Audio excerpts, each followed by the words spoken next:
4 जून को नतीजे आने, लेकिन उससे पहले जनादेश की एक झलक देश के सामने है। छत्तीसगढ़ की 11 सीटों में से एग्जिट पोल कहते हैं कि 9 सीटें बीजेपी के पास जा रही हैं। और इसी विषय पर अब हमारे साथ छत्तीसगढ़ के उप मुख्यमंत्री विजय शर्मा जी हमारे साथ जुड़े हैं। बहुत बहुत स्वागत है विजय जी आपका।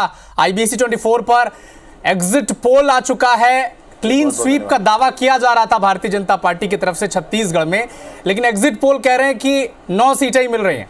हालांकि देश भर में जो आंकड़ा है वो आपके लिए खुश करने वाला है, छत्तीसगढ़ का भी आंकड़ा खुश करने वाला है, लेकिन क्लीन स्वीप से थोड़ी दूर रुके हैं। नहीं, मैंने एग्जिट पोल ये कह रहा है, मैं मान रहा हूँ, लेकिन मेरा दिल जो कह रहा है, जो हृदय कह रहा है, जो आंकड़े कह रहे हैं, उस आधार पर आपसे कह रहा हूँ कि 11 से 11 सीटें भाजपा की होंगी। वो इसलिए आपको ध्यान होगा 2014 का चुनाव, 2019 का चुनाव और ये वाला चुनाव, हर एक चुनाव में पूरे देश में भाजपा का वोट भी बढ़ा है और सीट भी बढ़ा है, और इसलिए उसी रेशियो में छत्तीसगढ़ में भी सब कुछ बढ़ने वाला है। दूसरी बात आपसे कहूँगा कि अब ये छत्तीसगढ़ में विष्णुदेव जी की सरकार के 3 महीने का परफॉर्मेंस भी साथ में ऐड हुआ है, यह भी एक बड़ी बात है। भाजपा के कार्यकर्ताओं ने खूब मन लगाकर काम किया है और छत्तीसगढ़ की जनता ने भी देश में माननीय नरेंद्र मोदी जी को प्रधानमंत्री बनाना चाहा है। पिछली बार जब कांग्रेस की सरकार, बड़ी सरकार बनी थी प्रदेश में, उसके बाद लोकसभा चुनाव में भी 9 सीटें मिली थी भाजपा को। भाजपा के कार्यकर्ताओं ने खूब पसीना बहाया है, खूब मेहनत किया है, और इसलिए मैं दावे के साथ कहता हूं भाई आपसे कि छत्तीसगढ़ में तो 11 से 11 सीटें भाजपा की आने वाली। विजय शर्मा जी, क्योंकि एक जबरदस्त कार्यकर्ता के तौर पर भी भारतीय जनता पार्टी में आपकी गिनती होती है। कार्यकर्ता ऐसे व्यक्ति होते हैं जो नब्ज जानते हैं कि जमीन पर चल क्या रहा है।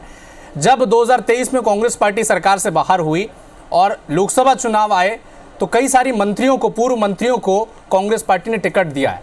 विधानसभा वार आंकड़े देखें तो जांजगीर में बीजेपी की स्थिति उतनी बेहतर नहीं है, कांकेर में आपसे विधानसभा वार स्थिति में कांग्रेस पार्टी बेहतर है, और यही वो आधार हैं जिन्हें तर्क के तौर पर पेश करती है कांग्रेस पार्टी और कहती है कि हम 2-3-4 सीटें ऐसी हैं, चाहे वो कोरबा हो, नांदगांव हो, यहाँ पर अच्छी टक्कर दे रहे हैं। और एग्जिट पोल जो कह रहा है कि 2 सीटें उनको दे रही हैं, क्या वो 2 सीटें यही हो सकती हैं, या फिर आप अपने दावे पर स्थिर हैं कि हाँ 4 जून को नतीजा आएंगे और फिर 11 की 11 सीटें आपके पास रहेंगे? नहीं, मैं बिल्कुल स्थिर हूं। देश का जो ट्रेंड दिख रहा है, इसको देख करके बिल्कुल ये बात कही जा सकती है कि छत्तीसगढ़ में भी ये होने वाला है।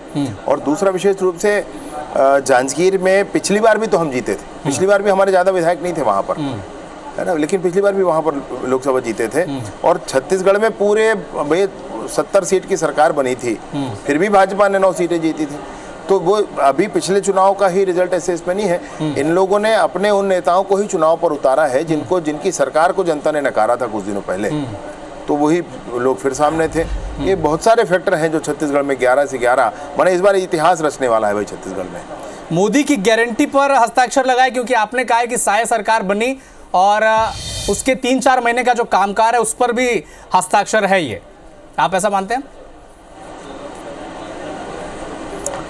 हाँ, निस्संदेह। मैंने विष्णुदेव जी की सरकार ने 3 महीने में जितने काम किए हैं, मैं सोचता हूँ कि देश के विभिन्न प्रदेशों को आप ले लें तो वो प्रतिमान जैसा है। मोदी जी की गारंटी पर तो जनता को विश्वास है, मोदी जी की बातों पर जनता को विश्वास है। जनता एक मजबूत सरकार चाहती है। जनता चाहती है कि देश में आंतरिक स्थिति मजबूत हो, आंतरिक सुरक्षा मजबूत हो, देश में फिर से वैसे आतंकवादी हमले ना शुरू हो जाएं, देश की सीमाएं सुरक्षित हो, ये जनता चाहती है। जनता चाहती है कि नेशनल हाईवे बने, रेलवे के ट्रैक बने, रेलवे के स्टेशन बने, बड़े पुल ब्रिज बने, टनल्स बने, सारे ये सब कुछ जनता चाहती है। और इसलिए मैं आपसे कहना चाहता हूं कि इन्हीं सारी बातों के लिए, देश के विकास के लिए जनता ने मोदी जी को चुना है। विजय जी, राजनांदगांव की सीट, क्योंकि आपने तो इस सीट को बड़े करीब से देखा है, एक एक गली, एक एक सड़क को आपने नापा है यहाँ के, आपका क्या आकलन कहता है? क्योंकि कांग्रेस के नेता तो कह रहे हैं कि इस बार राजनांदगांव की सीट तो निकल रही है, कांग्रेस का लगातार ये तर्क रहा है, आपका क्या आकलन है? नहीं, राजनांदगांव की सीट तो मैं भी वहाँ का मतदाता हूँ और हम लोगों ने मिलकर के खूब काम किया है, हमारे कार्यकर्ताओं ने बहुत मेहनत की है। भूपेश बघेल जी जिस उम्मीद से वहाँ गए थे वो नाउम्मीद होंगे वो। विपक्षी, मैं जानता हूँ आपके पास समय का अभाव है विजय जी, लेकिन विपक्षी गठबंधन इंडिया ने आज मल्लिकार्जुन खड़गे के घर पर बैठक की है और कहा है कि विपक्षी गठबंधन इंडिया 295+ सीटें जीत रहा है। कैसे देखते हैं इस तर्क को विपक्ष के? नहीं, मसला ये है कि कोई सर्वे उनकी तरफ से कह रहा है क्या? अगर वही अपनी बैठक करके उनको अपनी ही बात कहनी है तो कह सक कुछ भी और बढ़ा सकते हैं। मतलब वो तो क्यों उस आंकड़े पर रुके हैं, मैं नहीं समझ पा रहा हूँ। और बढ़ा सकते हैं वो तो, जब उनको अपनी ही बात कहनी है। पूरी 11 की 11 सीटें छत्तीसगढ़ की बीजेपी के पास जाएगी, सर्वे पूरा विश्वास? जी, छत्तीसगढ़ में 11 की 11 सीटें आएंगी और देश की जनता ने माननीय नरेंद्र मोदी जी को फिर से प्रधानमंत्री बनाने के लिए मतदान किया है। गजब की बहुमत के साथ भाजपा की सरकार बनेगी। तो जबरदस्त बहुमत के साथ बीजेपी की सरकार बन रही है। विजय शर्मा जी, बहुत बहुत शुभकामनाएं आपको। 4 जून को फिर से बात करेंगे और क्या 9 से ये आंकड़ा 11 तक जाएगा, ये भी बड़ा देखना दिलचस्प होगा। तो हमारे साथ छत्तीसगढ़ के उप मुख्यमंत्री विजय शर्मा जुड़े हुए थे और लगातार ये दावा कर रहे थे कि ये एग्जिट पोल भले ही बीजेपी को 9 सीटें दे रहा हो, लेकिन 4 जून को जब नतीजे आएंगे तो छत्तीसगढ़ में बीजेपी क्लीन स्वीप करेगी।